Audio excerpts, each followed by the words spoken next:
Et nous accueillons Velma Falaeo, deuxième vice-présidente de l'Éveil océanien et par ailleurs présidente du Congrès de la Nouvelle-Calédonie. Bonsoir. Bonsoir, Aurélie. Mila Coulo-Toukoumouli étant candidat au municipal, c'est donc vous qui représentez le parti ce soir. On l'a entendu dans le sujet, dans un contexte toujours très polarisé. Votre parti veut continuer à s'imposer comme une voix centrale. Mais cette semaine, l'un des membres fondateurs de votre mouvement, Jonas Taofifénois, vous a quitté pour rejoindre les loyalistes. Il dit ne plus se reconnaître dans votre ligne. Est-ce que c'est un coup dur? Comment est-ce que vous l'avez reçu, cette décision? Je dirais que ça fait partie des aléas de la vie politique. Et je tiens à repréciser, comme vous l'avez dit, que j'interviens ce soir non pas comme présidente du Congrès, mais bien en tant que deuxième vice-présidente de l'Éveil océanien.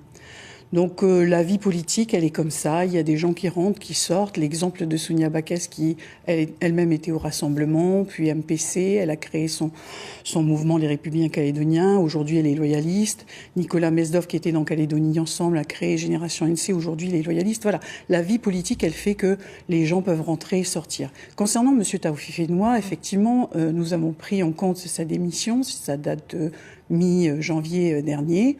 Vous savez, à l'Éveil océanien, nous respectons les choix et les décisions des uns et des autres. Nous l'avons acté.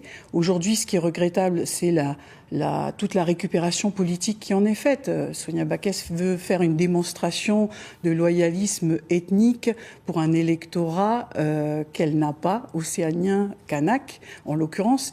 Mais voilà, ce qui est dommage, c'est ça. Ensuite, Monsieur Taofifénois, lors du dernier conseil municipal du 4 février, n'a pas démissionné de son poste de conseiller municipal, mais a rallié la majorité de Madame le maire. Nous avons pris acte à l'Éveil océanien, c'est son choix, donc ça n'engage que lui. Mais Velma Falaeo, il a eu ces mots, il a dit « il n'y a pas de troisième voie, pas de voie centrale ». Pour lui, ça n'existe pas. Il affirme qu'en Nouvelle-Calédonie, on est soit pour, soit contre l'indépendance. Est-ce que ça veut dire que cette position centrale que vous défendez, eh bien, elle est difficilement tenable aujourd'hui ? Le reportage que vous avez montré a démontré que nous avions tenu un conseil politique hier avec plus de 800 personnes. Donc chacun pourra juger si le troisième bloc central existe ou n'existe pas. Ce que je peux dire, c'est M. Taofifénois a participé à l'ensemble des décisions de l'Éveil océanien, concernant notamment l'élection de Roquamitan, l'intergroupe avec l'UCF-LNKS, ou encore notre décision de rejoindre la liste de l'UCF-LNKS au 17e gouvernement. M. Taofifénois a accompagné toute cette décision.